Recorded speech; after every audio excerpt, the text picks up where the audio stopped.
hano turibanda rero cyane ku rugendo rwa Blinken uriya munyamerika muri Congo. Mu Rwanda naho turaza kuhabatatura, tuzafata umwanya tuhabataturire uko byagenze, uko yitwaye muri Congo. Ariko urabona amagambo yagiye avuga muri Congo, u Rwanda dufite amakuru nyayo yuko rufatanya naye mu 23 mu gutera Congo. Afite ikibazo cyo gutahana Rusesabagina, turareba koko uko bizagenda najyamo muri Congo. Amagambo yagiye havugira akomeye, turabafatanya bikorwa banyu, ntago tugomba guhemukirana n'ibiki u Rwanda. Kandi kugira ngo urabona yageze muri Congo rwose ariyemeza, aryama ku cyemezo cya Congo, aryama ku raporo bavuga ko ari raporo y'ibanga ya UN, ndetse aryama ku bitekerezo bya Congo y'uko u Rwanda rutera Congo. Ese niwe tureba hari aho rero avuga ati iriya mitwe yose yitwaje intwari igomba guhagarara, ndetse ikagirana ibiganiro n'amareta. Bishatse kuvuga ese FDL nayo iragireba nagera i Kigali azababwira ati mwumvikane, nkuko hari abanyapolitiki bamwe bo mu Rwanda bo babivuze, cyangwa n'abanyarwanda benshi bavuga ati tugomba kugira nacyo bita dialogue nteye u Rwanda, nkuko Kikwete yigeze kubivuga akavuga bati biragenda wica. Reka turebe nagera mu Rwanda avuga ati mwumvikane na FDL, ndetse mwumvikane n'abatavuga rimwe. Ariko ikirano bakimuzanye mu byibuke none mu Rwanda harimo Rusesabagina, harimo political space, harimo ibiki bintu ngibyo kugira ngo amahoro aboneka ahangaha. U Rwanda rwo rukomeze kwihagararaho, rukomeje kurumagihwa. Ese u Rwanda ni rwihagararaho, rufite deshwa. Hari ibintu bibiri u Rwanda rufite deshwa, arizo ibyo bimenye izo nuza rero rufite no kuvuga ngo ruhagaze ibintu bibiri. Kimwe muri cyo bakunzi bacano yacu ukuriganza kuritsinda, twongeye kubasuhuza aho muri hose, twishimira uburyo mukurikira imbuga zacu zose, kandi tubashimira uburyo mugenda mukora subscribe, share ndetse na like na commentaire, ndetse zanyu tugenda tuzibona, bitwongerera kumenya uburyo twongera kugenda tugena gahunda zacu z'ibiganiro, ndetse na rwa rubuga rushya twababwiye mukunda kubona muri commentaire hano twarupikinzemo kuri ganza shekina. Rwose izo mbuga zacu zose ni imbuga z'ingirakamaro kandi zigiye ziriho amakuru anyuranye. Tugiye kubibutsa yuko akenshi izi mbuga tuzatuze ibiganiro tuzaducishaho bizajya bigenda ibiganiro bigiye binyuranye, ariko ni kenshi cyane ikiganiro kimwe kitazajya kijya ku mbuga zose. Hazamwaza hari ikiganiro cyahandi cyaho, kubera ko dufite ibintu byinshi muri iyi minsi byo kuvuga no kuvugwaho. Nongere mbabwire yuko imbuga muri Rwanda ngira ngo murabizi nyinshi za politike, ntago ari ibintu byose byo kwirara, ngira ngo muragenda mubibona. Imbuga nyinshi zibereye mu bindi, ariko kubyerekeranye ibintu bya politike, itangazamakuru niki, ndabwiza ukuri yuko ibintu bigenda bisa naho bigenda binyengera, binyengera. Niyo mpamvu rero abagifite stamina, abagifite imbaraga zo kugira ngo tubashe kugira ngo dukomeze urugamba, tugomba kongera imbaraga, kongera umuvuduko mubo twari dufite. Nukuvuga ngo nugukora ha batanu, nugukora ha cyumu, ugakora ha Rashidi, ugakora ha Karasire Mable, ugakora ha Umubavu, ugakora hande bose bariya baba baragiye igihe cyose uri hanze. Abavuga rero bati imbuga tugomba kuzifungura, ahubwo nabwo baba bazigereje ngo bafunge, bagire gutazazifunga dufungura izindi cyane, nabwo dufungura izindi mpaka ahubwo n'ababishoboye bose bafungure n'izindi, buri munyarwanda wese agira uruvugiro. Hari abatubwira bati tubahaye ikaze, none twarazifunguye. Ari ushaka kuza kuvuga gukora ibiganiro, ari ushaka ko tumuhamagara, ari wese ahawe ikaze nk'umunyarwanda, ntawe tuzaterana. Icyo ngicyo mukimenye, tugomba gukora aha benshi cyangwa bikunze. Turi ku rugamba rero. Uyu munsi rero turaganira ku kina none, twongerere turagaruka kuri uruzinduko rw'uyu mugabo Blinken, umunyamerika, minisitiri w'ububanyi n'amahanga w'umunyamerika. Ubu ngubu uri mu ruzinduko hano. Dukoze iki kiganiro tugiye kugikora, ariko tugikore akiri muri Congo. Icyo yageze mu Rwanda nacyo tuzagikora akiri muri Congo, akiri South Africa, akiri niwabo muri Amerika, position yarariho uko yari hagaze. Ni ukuvuga ko rero d'abord Blinken ahantu ahagaze ngira ngo murahabona. Ahagaze kuki? Ahagaze kuri wa murongo wo kuvuga ngo nawe ubwo arahamya ati u Rwanda rutera Kongo pe, nawe niho ahagaze, aravuga ati u Rwanda ruratera Kongo. Aho rero reka mbibutse, twari twibagiye twihuse cyane, hari ababonye tugejeje ikiganiro ku minota ingahe yose tutarabasuhuza, ntago twabibagiwe, twagira ngo tubabwire muri makeya icyo tugiye kuganiraho. Turavuga tuti nibyo turimo twibaza tuti, ese muri makeya Amerika igeze muri cya gihe cyo kugira ngo ivuge iti u Rwanda rugiye ku ruhande, politike yarwo irimo igenda isaza, ese nagera mu Rwanda bizagenda bite, ese Kongo bizagenda bite?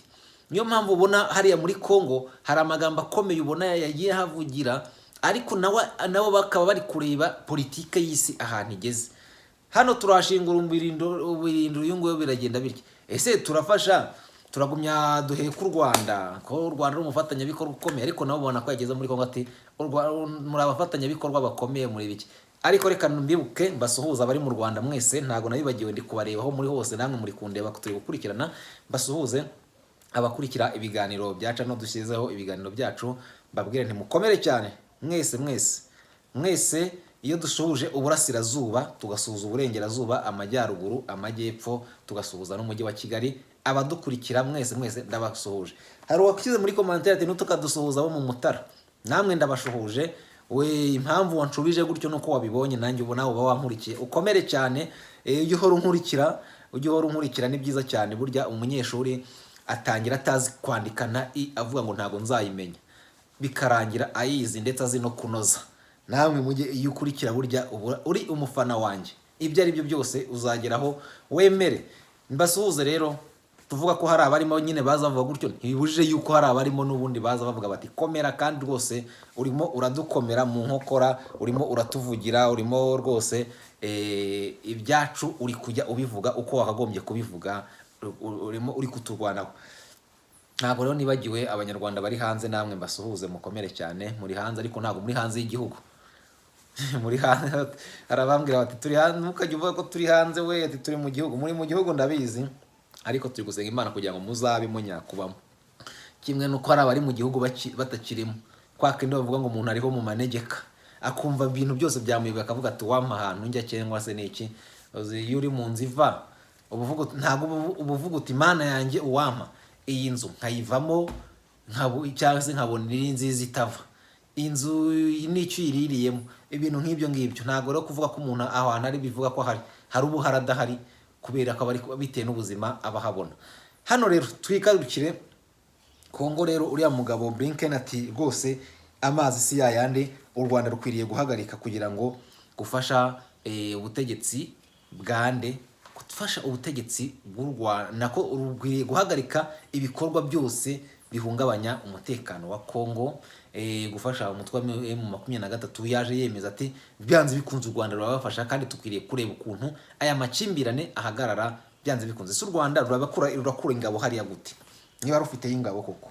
M23 dushobora kuzayibona ejo bundi yanyegeteye tukayibura neza. Hari deshwa no kuvuga ngo u Rwanda niba ko rufasha M23 ni ebyiri, niyo gukomeza kurwana cyangwa se kureba uburyo M23 inyegeta ikaburirwa irengero, bakayoberwa ahantu yarengeye.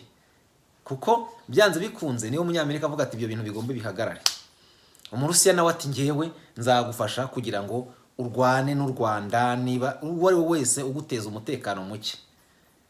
No kuvuga ngo u Rwanda ntago rwakwishoboza kugira ngo ruzafashe M23 uko byagenda kose, ntibishoboka rwose. Bimwe akaba aravuga ngo FDL ntiyaza ngo ifate n'u Rwanda narwo ntibishoboka, ntirwafata n'umudugudu hariya rudashyigikiwe, kuko byasaba ko ayo mahanga yose navuga ati okay, ibyo birarangiye, mugende mubage mwifashe, dore aho twahereye twirwa tuvuga. Noneho rero hari inkuru zagiye zandikwa kuri ruzinduko rwo muri Kongo, ubona rwose ko yahageze akakirwa muri Kongo, bayikongomani bakagira bate, bakamushyigikira cyangwa se bakamwakira, kandi akanabizeza koko ubwo bufatanye buhari. Ariko akagumya kuvuga ati bakongomani, yagiye kuri kote yabo rwose akavuga ati bakongomani rwose ikibazo mufite turakizi cyane, uriya mutekano muke ntatinye kuvuga yuko u Rwanda ntago yigeze harya indimi aho ngaho rwose niyo twagiye tubona muri biriya mu byagiye bitangazwa. None reka turebe noneho ibiri guhita hirya no hino. Turaza mu Rwanda tujye no mu mahanga uko ibitangazamakuru burya nibyo biba byagezeyo neza binahibereye uko bivuga. None hano baravuga ngo nono DRC USA ihangayikishijwe cyane n'amakuru yo kwizerwa yuko u Rwanda rufasha M23 n'uwo bita Blinken. Tubabajwe cyane n'amakuru yo kwizerwa. Ni ukuvuga ko ruvuga ruti ayo makuru ni ya makuru atariho umwanda na mukeye. Ni ukuvuga ngo ni ya makuru ni zero fault, amakuru yo kwizerwa yuko u Rwanda rufasha M23. Niko rwose bivuga ati Amerika birabibabaje cyane. Ni ukuvuga ngo bishatse kuvuga ngo u Rwanda rwagize gute rwateye igihugu cy'abandi. Kongo buriza kuba nayo ifite imbaraga, buri ari nka USA yatewe n'icyo gihugu. Buriya biba byararangiye, baba baravutaguranye mpaka Kongo. Sinzi impamvu, ntekereza ko icyatumye Kongo ivuga iti reka two kwataka u Rwanda nk'abantu baduteye, kandi abakongomane bakunze kuvuga bati mwaduhaye go ahead natwe tukiroha mu Rwanda ko ariho hahandi ya kamana mbaya ni mbaya, byashaka bikaba uko byakabaye. Nikosa byagenze. Kongo yarabyihoreye, iragumya yishakira ibimenyetso, iragenda yigira gutya, yinyirira gauche droite gutya, birangira bigenze bite? Ngira ngo ibyo ngibyo twarabibonye. Reka rero twikomereze aho ngaho. Hano ndabona umunyamabanga wa Leta Zunze Ubumwe za Amerika, wa Leta ya Amerika Anthony Blinken uri ibumoso mu kiganiro na perezida wa DRC Congo Felix Tshisekedi Kinshasa kuwa kabiri. Noneho hano umunyamabanga wa Leta ya Amerika Anthony Blinken yavuze ko igihugu cye gihangayikishijwe cyane n'amakuru yo kwizerwa yuko u Rwanda rwahaye ubufasha umutwe w'inyeshyamba wa M23 ukorera muri burasirazuba bwa Kongo. Kugeza iyi saha u Rwanda ruti turanzwe kubera iki? Badufitiye ishyari yuko turi mu iterambere, badufitiye ishyari yuko turi gutera imbere. Ishyari burya rero hari ikintu umuntu bagomba kumenya. Ntago nka USA rwose iri ku rwego rwo kugirira u Rwanda ishyari. Umuntu mugirira ishyari kugira ngo ibyo yaragezeho wenda ube muri kugira icyo muhanganaho kigendanye n'iki, kigendanye n'umutungo n'iki. Ni nko waje ngo aza muri wayimpamagaye ambwira ngo ngirira ishyari ngo Kagame. Ugirira ishyari se kuko wenda amamiliyari n'amamiliyari dafite abitse no muherwe kwa mbere n'ubu perezida nabuvuyeho yanagomeza yanashaka acuruza n'umuryango we cyangwa se n'icyagakira ku isi hose n'iki. Aho ntuzamufata mu ibyo ngibyo. Cyakora mu rwego rwa politike aho rwose kuzunguzanya ndetse no gutanga ibitekerezo kwacu tunenga politike yabo y'igitugu n'igiki, ibyo ngibyo byo bitubihagazeho n'amaguru yombi. Bitandukanye rero no kuvuga ngo wamugiriye ishyari. Yabivuze ari yerekana ko hari ngo dufite ngo mufitiye ishyari ngo kubera ko ibyo yagezeho ndabimufitiye ngo ngende bimwake cyangwa ndwane nayo nzagere ku byo yagezeho. Nshobora kubigeraho cyangwa nabirenza kimwe nuko byose nta kidashoboka, ariko nago najya kwirwa ngo ngire ishyari ngo kubera aho ngo yubatse inzu. Ugira ishyari kugira ngo urwane, niba yubatse etaje nawe yubake. Ntago ngaho cyo kubaka kugira ishyari kugira ngo twubake ibyo twubake umutungo we ku giti cye. Aho ngaho ntago duhari, ariko cyakoza dufite ishyari ryiza ry'uko igihugu kiri kuyoborwa nabi, bityo ryashyari ryiza yo kugira ngo igihugu kiriho cyabuyoborwa neza nk'uko ibindi bihugu bigiye bimeze ku isi hirya no hino. Iryo ntago wavuga ko umunyarwanda wese ushaka impinduka n'amahoro atarifite. Niyo mpamvu rero tuba twahagurutse nyine, ariko kubyerekeranye n'umutungo bwe ni kimwe. Rero nuko Amerika kuvuga ngo yagira ishyari u Rwanda ngo ruri gutera imbere kuki? Ubugande bwagira ishyari u Rwanda ruri gutera imbere kuki? Cyakora rushobora kugira ishyari wenda umuntu ku giti cye bitewe n'ibyo ari kurenza kuko anafite, ariko kuvuga ngo wagira ishyari ngo umuntu ngo igihugu cyagira ishyari ikindi biri ubona nacyo kuki cyagezweho ku muturage utari kurira inzara, ku muturage utishwe n'inzara, kuri stade yubatswe, ku kibuga cy'umupira cyubatswe, ku kibuga cy'indege cyubatswe cyuzuye, ku bukungu bwiyongereye ku buryo abaturage batari kwicwa n'amavunja n'ibiki, ahubwo baba bari kubaseka. Reka twikomereze rero. Ngo yabivugiye mu kiganiro n'abanyamakuru i Kinshasa ku wa kabiri ari kumwe na Minisitiri w'Ububanyi n'Amahanga wa Kongo Christophe Rutundura mu ruzinduko rwe muri Afurika, yatangiriye muri Afurika y'Epfo asoreza Kigali, aho agera kuri uyu wa gatatu. Kuri uyu wa gatatu niho agomba kuhagera. Ndagira ngo mbabwire yuko turi gukora ibyo turi kuganira ari Kinshasa, ibyo yavugaga na position yarahagazeho. Tuzareba nagera mu Rwanda. Kinshasa twibuke ko yagiye agerageza guhura ngo n'abanyamakuru. Tuzareba ko mu Rwanda bazamuha, tuzareba abanyamakuru mu Rwanda bazaza kumuhata ibibazo, abari bo nabande n'uburyo bazamubaza. Naho tuzareba abazakirwa nabo bashaka gusanga wenda bazamutega nka za societe civile zimwe zabo mu Rwanda. Za societe civile se n'izandi zishyirwaho nande se izigengaga, izagiye zigenga.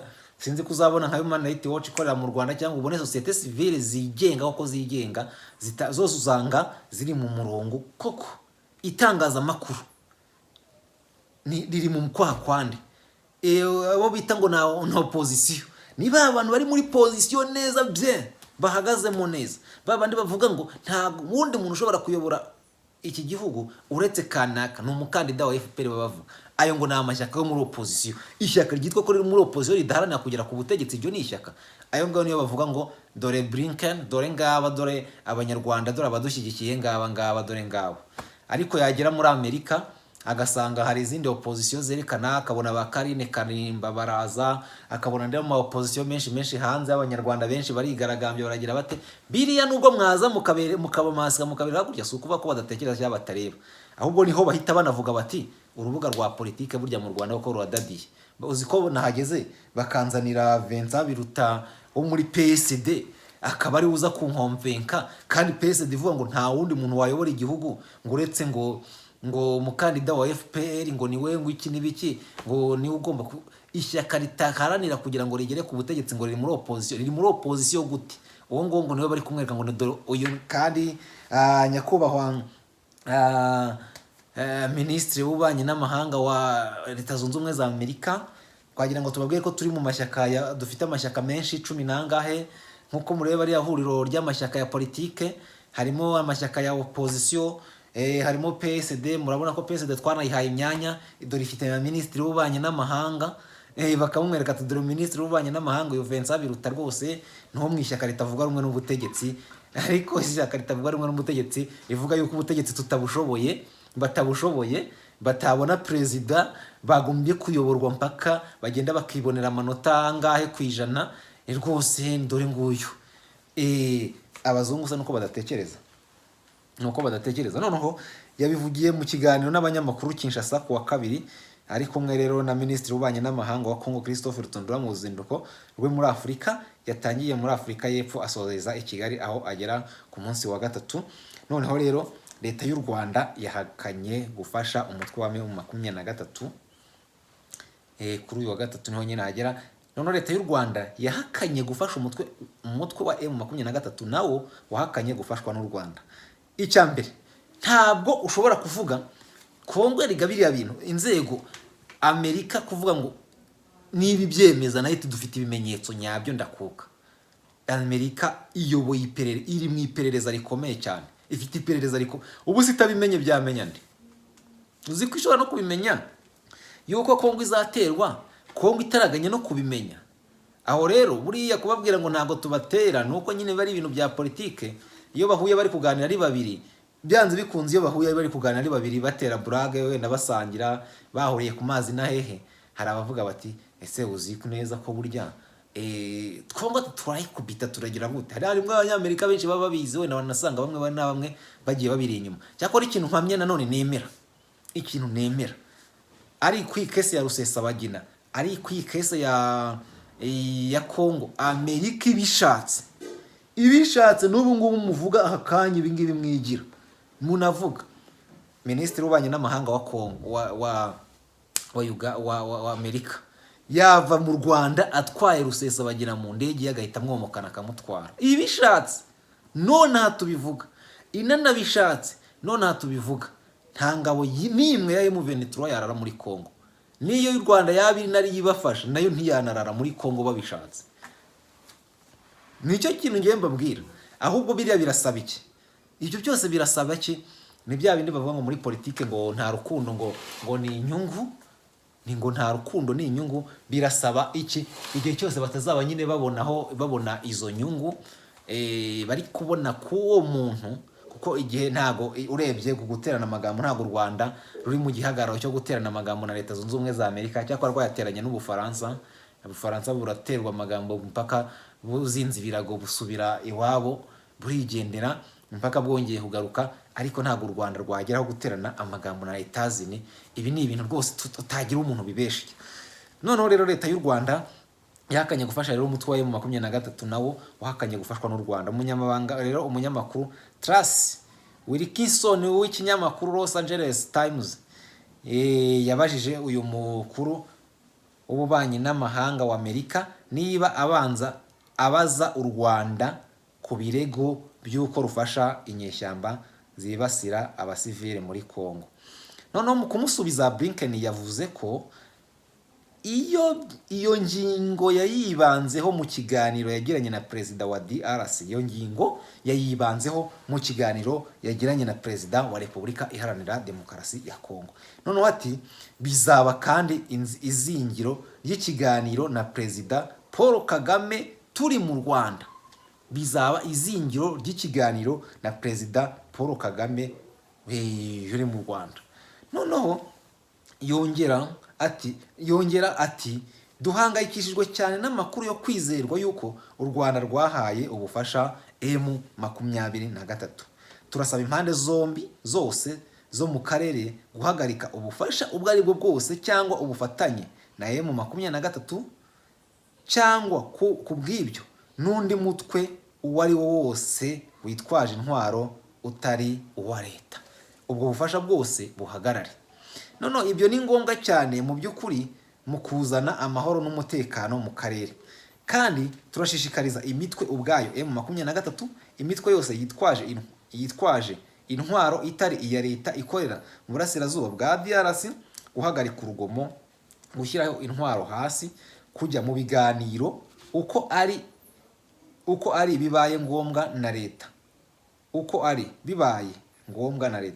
Nuvuga ko imitwe rero yitwaje intwaro yo muri Repubulika Iharanira Demokarasi ya Kongo isabwe kugirana ibiganiro n'amareta. Ese na FDLR iragirana ibiganiro na Leta y'u Rwanda? Nicyo ese Blinken araza none abwira Kigali kugirana ibiganiro na FDLR? Nicyo kintu wenda ahangaho dukurikije iyi paragraph yanditswe hano ngo kandi turashishikariza imitwe ubwayo M23, imitwe yose yitwaje intwaro itari iya Leta ikorera mu burasirazuba bwa DRC guhagarika urugomo, gushyira intwaro hasi, kujya mu biganiro uko ari bibaye ngombwa na Leta. Noneho rero tinibaza rero niba ari bugasaba ati Leta ya Kigali niba ivuga iti twebwe ikibazo dufite ari kiduhangayikije ni FDLR, ariko promoma hari ukuntu njya mbona u Rwanda rwishyiramo gatoya. Akenshi uravuga ruti M23 igiye kurwana ibigiye kurwanya FDLR, kandi FDLR iba yatumwe nande kuyirwanywa kandi irwanya ubutegetsi bw'u Rwanda. Wenda ariko ari cyo twaba dutekereza, ariho abantu bavuga bati se niba u Rwanda ruvuga ngo ruhangayikishwe na FDLR, hari uretse twirengagize ko mu minsi yakishize bavuga ko nta ihari, none uyu munsi bakaba bavuga ngo M23 ngo iri kurwanya FDLR uyu munsi. Byaba bisobanuye ko byanze bikunze igenda kwifasha kugira ngo inetralize imbaraga yabifite. Nicyo wenda abantu hanga bibaza ati reka nongereho gusa ko ibihugu byose bigomba kubaha ubusugire bw'ubutaka bw'abaturanyi babyo. Ni ukuvuga yuko nta mpamvu yo kuvogera igihugu icyo ari cyo cyose, hagomba kubaho kubahana ku busugire bw'igihugu icyo ari cyo cyose. Aha turibuka yuko raporo ya UN nyine ikomeza ivuga ko u Rwanda rwateye Kongo nyine rushyigikiye umutwe wa 23, rukavuga ko Kongo bavuga ngo hari ibisasu byatewe muri Kongo, nubwo birutaye yabanje kuvuga ngo kuki batabivuze, ariko ikavuga ko byatewe, ariko ntiyidentifie umuntu wabiteye, bagasanga umuntu wabiteye atarabashije kumenyekana, yaba yarabiteye nijoro, yaba yarabiteye yihisha ahantu akaba yarabikubise. Ariko u Rwanda rwo rukavuga ruti habayeho migisage cyangwa se kuhuza ingabo hagati ya Kongo n'u Rwanda na FDL, tuhasanga FDL muri kwabo haba amasasu barabiteye mu Rwanda. M23 nabo twaratatse dufata ibirindiro bya ntuza bya Kongo, nako dufata ibirindiro ndetse tubambura n'amasasu tubariyo tugenda dukorera tubarwanya. None abandi nabo bakavuga bati se buriya M23 ase ntiyabifata none igatera igakubita mu Rwanda kugira ngo yerekane ati dore Kongo iri kwiyenza ku Rwanda. Byose ni ibyo abantu bibaza, kandi burya iki gihe impuguke nta kintu zirabona mw'ibyo bintu. Ishobore kuba bikoze yarabikoranye ubuhanga uko burengeje, ariko agamije iki wenda tuzakimenya. Noneho Blinken rero yavuze ko kwinjira muri DRC Congo kw'ingabo z'amahanga uko ariko kose kugomba gukorwa mu mucyo ku ruhushya rwa DRC, kutabangamiye ubutumwa bwa UN, kandi kukabanza kumenyeshwa akanama k'umutekano ka UN nk'uko biteganywa n'umwanzuro wa UN. No kuvuga rero ko ingabo zose zakagombye kwinjira hariya, izo arizo zose zagombye kubimenyesha akanama k'umutekano gashinzwe amahoro ku isi ka UN, ariko Kongo yabanje kwemera. No kuvuga ngo bishatse kuvuga ngo ntawemerewe kugira gute, ntawemerewe kwinjira ku butaka bwa Kongo uko yiboneye, kwinjira uko yiboneye mu gitondo ngo nagiye ku butaka bwa Kongo. Ibyo ngibyo urabona ko ari byo bari kurwanya, ati ibintu ntibyemewe. None yavuze ko Amerika itahumirije itirengagije kuri DRC cyangwa se Repubulika Iharanira Demokarasi ya Kongo,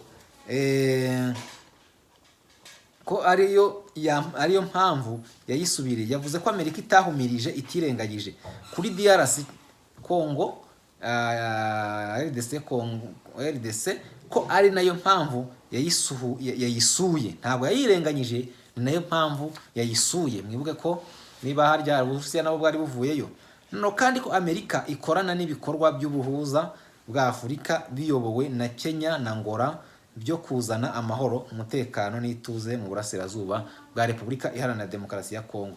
Mu cyumweru gishize rero itsinda ry'inzobere za ONU ryavuze ko rifite ibimenyetso bikomeye ko ingabo z'u Rwanda zarwanye hamwe n'inyeshyamba za M23, zarwanye hamwe, ni nko kuvuga zarwaniye hamwe n'inyeshyamba za M23 mu burasirazuba bwa DR Congo, zinabaha intwaro nk'uko byatangajwe n'ibiro ntaramakuru AFP na Leta bishingiye kuri raporo y'ibanga y'impuguke za UN.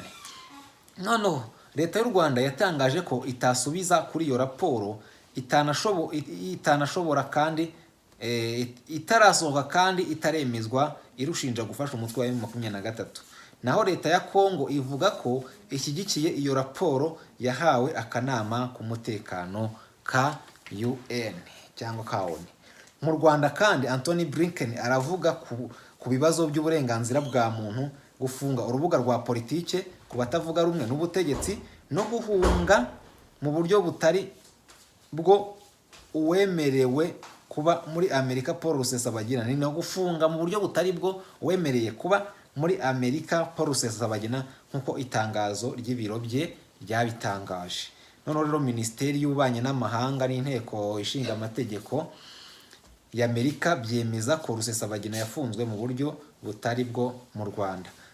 None Leta y'u Rwanda ivuga ko uruzinduko rwa Blinken mu Rwanda ari andi mahirwe yo gusobanura ko ifatwa n'ifungwa rya Rusesabagina byari bikurikije amategeko. Uru ni uruzinduko rwa kabiri rwa Blinken ku mugabane wa Afurika kuva yagera ku butegetsi kuri uyu mwanya w'umunyamabanga wa Leta y'Amerika mu kwezi kwa mbere mu mwaka 2021. None mu kwezi kwa 11 2024 yasuye Nigeria, Senegal na Kenya. Iki rero ni ikinyamakuru mpuzamahanga kitwa BBC Afrika. Ifoto ni nko nuko rero ubwo iyi ni ukuvuga ibi nibyo Blinken we atangaza mu gihe cyose akiri hehe, akiri muri Repubulika Iharanira Demokarasi ya Kongo, akiri no mu izo nzira zose za South Africa, akiri ari agera ku mugabane wa Afurika. Ariko dutegereze nabyo twiriteguye neza kubagezaho ibyo mu Rwanda. Ese byo bimeze bite mu Rwanda? Ese yahageze byitwara gute? Yabonanye na bande? Ese urubuga rwa politike avuga ati iri foke political space igira ifunguka urubuga rwa politike rugomba gufunguka mu Rwanda byanze bikunze koko nibura arabonana n'abatavuga rumwe n'ubutegetsi cyangwa baragenda muhe babiruta bati dore abatavuga rumwe n'ubutegetsi ngabo sibyo ingaruka ati dore abatavuga rumwe n'ubutegetsi ngabo nibabiruta bo ngabo dore twabahaye n'imyanya y'ubuministre. Noneho rero ariko turabizi neza uko urubuga rwa politike rumeze. Burya niba abantu bahanganye mu matora nibura umwanya wa perezida wo n'umwe byo ni ibintu bigaragara, uwutsindiye agomba kuwutsinda, ariko akawutsindira habayeho amatora atari ya matora ya fantome, ya matora yo kugira gute, ya matora ya tora haya biki n'ibiki. Ariko nanone uwo n'umwe, ariko burya nta shyaka rihirahira ngo rivuye ngo ryatsinzwe ni gakeya. Wenda yanga yari amashyaka yandi ashobora gutsindwa kuko nta yandi mashyaka yerega hari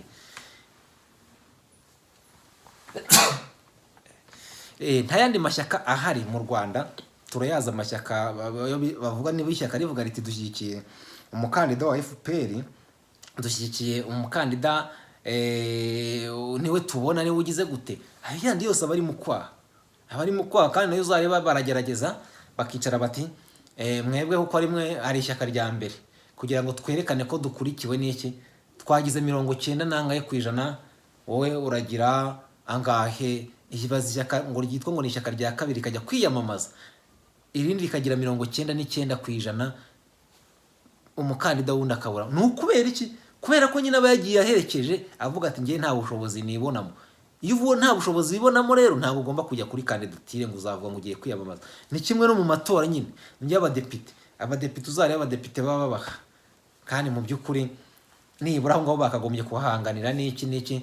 Tekereza ko n'igihe u Rwanda ruri gutegura amatora y'abadepite ngo ndetse n'aya perezida mu bihe bizaza, ugasanga ahubwo wanasanga ariyo mpamvu uyu minsi uri gusanga hari utuntu bagenda bakora, nubwo bari ibyo bari kugenda yekana bakereka abaturage ko babakunze cyane, abafite imodoka muzishyire hari, ariko ntibabe bakerekana bya bibazo byose twagiye twerekana ko bihari, transport biki, ibibazo mu mashuri n'ibiki, ariko ntibabikore ngo babikore no muri bwa buryo mwabwo nkuko bwagakwiriye gukora. Urerekana ko ikibazo gihari cy'abagenzi mu Rwanda, nka wabwiye abantu bati mufate imodoka mushyire mu muhanda, wari wese ushoboye gutwara abantu nashyire imodoka mu muhanda atwara abagenzi, ariko abagenzi bave ku muhanda. Biriya ni nk'ubutabazi. Wanabwiye ati umuntu nubwo yafite imodoka y'imyanya nabishoboye gukora transport najyemo, ariko abagenzi bo gusigara ku muhanda, ariko nanone abagenzi baracyahagaze ku muhanda. Nurangiza ngo muzane ngo amabisi abayafite mushyire muri company, musigare mujerwa na ba chef bananiwe ama company ko bamaze imyaka n'imyaniko bakora. Kubera iki batashabashije gushora ibyo bishoro byabo ngo nibamara kubishora sibyo bagire gute? Icyo kintu cyo twagombye kubanza kumenya, tukavuga tuti kubera iki batakoze iki kintu, kubera iki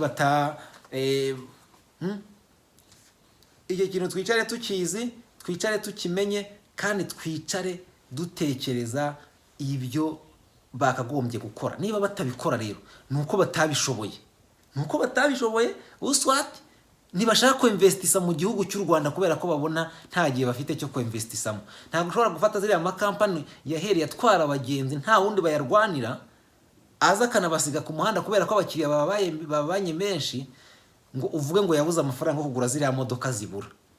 Yanaguza yanagira gute, ariko amafaranga ntiba yabuze. Ariko icyo mbona ari amakampani ntashaka gushora mu Rwanda.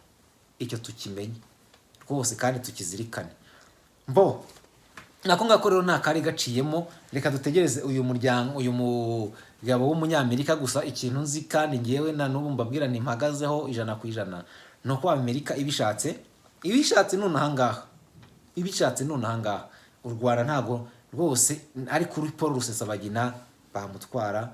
Amerika ibishatse none ahangaha, ndakubwiza ukuri yuko n'umunsi w'ejo n'ejo uvuga wumva wakumva ngo bamujyanye cyangwa se naryari, nkuko Peter Irinda yari yagezemo yaramujyanye, nkuko wa mudamu wo mu Bwongereza nindera simwibuka, ari umudamu waje mu Bwongereza babanza ngo no kumushimuta, banza kwerekana ko mu Rwanda batangiye kuvuga ko adahari n'iki, biza kugaragara ntibamujyanye, ntiyasubiye mu Bwongereza. Ndumva hari, sinzi niba hari nabandi. Ibyo ngibyo rero nkuko u Rwanda rwashyize igitutu ku Bafaransa mpaka barekuye bariya bari bafatiwe ba Karenzi Karake na bakabuye bafatiwe iyo ngiyo mu Burayi ntibabashyizeho igitutu mu minota ingahe ntibari bagarutse bicaye i Kigali. Ibyo ngibyo rero two kujya twirwa tubitindaho ngo kana kubera aho ibyo ni ibintu ni simple geste, ibyo ni toto, ni utubazo tworoheje cyane. Reka no twiganire ku musozo tubashimira uburyo mukurikira ibiganiro byacu, uburyo mukora subscribe, uburyo mukora like, uburyo mukora share ndetse n'uburyo mushyira commentaire ku biganiro byacu. Kuno kuri turabakunda kandi turabishimira. Mukomeze rero mutere iyo ntambwe nziza ituganisha ku ntsinzi, kandi ndababwira ukuri turi kugana kuri ya ntsinzi nyayo, kandi dushaka intsinzi ya yindi, ni ukuvuga ngo dushaka intsinzi ya ntsinzi ikarishye nziza cyane inogeye buri wese. Ya ntsinzi abari ku butegetsi bareba ubwabo bakabona ko ari igikamba murakizi, ari igikamba. Ya ntsinzi y'umubirizi, ni ukuvuga ngo ni demokarasi y'umubirizi, ya yindi bamwe batinya kuko batinya demokarasi batarayibona. Iyo turi guharanira, iyo turi gushaka ubutabera, turi gushaka amahoro, turi gushaka, abadakunda amahoro bazajya bayakoraho gutya, abasharirire bazayakoraho gutya, bumve ni mugabo utavogerwa. Mu gihe cyose tuzaba tubigezeho, ahubwo duhagarare dushikame, tubiharanire, tubigereho. Kandi ndababwiza ukuri nyamabwira ni demokarasi yahumuye. Uyu munyamerika yaza ati mukomeze koko twarabyumvise kurira kwanyu, mwarabyumvise bati turabafasha rwose nta kuntu tutagira, dukora ibi n'ibi na za ntuza na ya groupe yacu ya turwanya abarusiya kugira ngo batinjira hano mu iki gice. Rwose duhagarariye inyungu zanyu, twabaye umufatanyabikorwa mwiza hano, rwose mukwiriye kutubabarira mugaca inkoni zamba, nk'uko muri 2013 twari twateye Kongo, kuko icyo gihe twari dufitemo uruhare runini nk'uko nabo babyivugira. Atari ku icyo gihe muzi uko byarangiye, ntacyo twabaye nta n'icyo mwatugize, mubirangize nk'uko byarangiye. Wasanga n'ubu Blinken ejo bundi ariko azaza bikagenda bakavuga bati rwose ntituzongera, mutubabare. Ariko babwiza ukuri ntago biraba ibyo ngibyo, nk'uko u Rwanda rwanabyivugiye ruti ntago ibi bintu birangiye, ntago birangiye. Mbabwiza ukuri ati ntago birangiye, mwicare mubizi yuko bitarangiye. Nubwo byaba ibintu byo gusinzira, ntabwo ikibazo cyahariya cyaba kirangiye. Mu gihe takiri FDLR, mu gihe hakiri imiryango y'abanyekongo b'abatutsi bakiyumvamo Kongo, bakiyumvamo iki, kabone n'ubwo bafashe nationalite y'iki, ahubwo hakwiriye ko iki kibazo kirangira burundu. Hari ibyo u Rwanda uko ruvuga ku ruhande rumwe, n'ibyo ikibazo nuko uko rushaka rurangira, atariko abantu benshi tubona birangira. Ni ukuvuga ngo dushaka ko birangira mu buryo bumeze bute? Mu gihe mu Rwanda habonetse amahoro, habonetse demokarasi, habonetse umutekano nyawo, habonetse uburenganzira, habonetse ubwisanzure.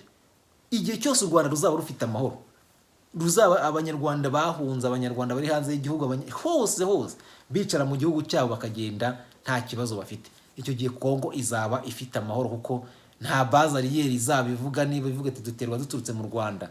Ntabwo u Rwanda ruzaba rufite amahoro ngo ruyabuze ahandi, byanze bikunze. Hazaba hariho ya mitwe igiye inyuranye, hariho guhangana ku buryo wabikora yavuga ati ngiye nimbikora ntabwo biraba ari byiza, ubutanshobora gutsindwa amatora.